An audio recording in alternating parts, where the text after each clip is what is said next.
বিশ্বের সবচেয়ে দ্রুতগতির 5টি মেট্রো রেল দেখে নিন। Number 5, Shinkansen E5।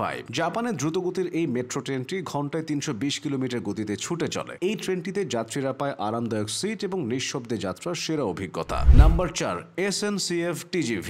ফ্রান্সের প্যারিস থেকে মার্সেই স্টেশনে ছুটে চলা সবচেয়ে লাক্সারিয়াস এবং দ্রুতগতির মেট্রো ট্রেন এটি, যার গতি ঘন্টায় 320 কিলোমিটার। Number 3, CR400 ফুক্সিং। চীনের তৈরি প্রথম উচ্চগতি সম্পন্ন মেট্রো ট্রেন CR400 ফুক্সিং, যার গতি ঘন্টায় 350 কিলোমিটার। এটি শুধু গতি নয়, আরামদায়ক ভ্রমণের জন্য বেশ জনপ্রিয়। Number 2, CR450। এটি চীনের আরেক জোয়ার, যার গতি ঘন্টায় 450 কিলোমিটার। চীনের বিভিন্ন অঞ্চলের জনগণকে দ্রুত সময়ের মধ্যে রাজধানী বেইজিং এ নিয়ে আসা ট্রেনটির মূল কাজ। Number 1, Shanghai maglev. চীনের এই গতিদানব ঘন্টায় 500 কিলোমিটার বেগে ছুটে চলে। 30 কিলোমিটার পথ পাড়ি দিতে এর সময় লাগে মাত্র 6 মিনিট বা তারও কম। আর বাংলাদেশে অবস্থিত MRT 6 এর গতি ঘন্টায় 100 কিলোমিটার।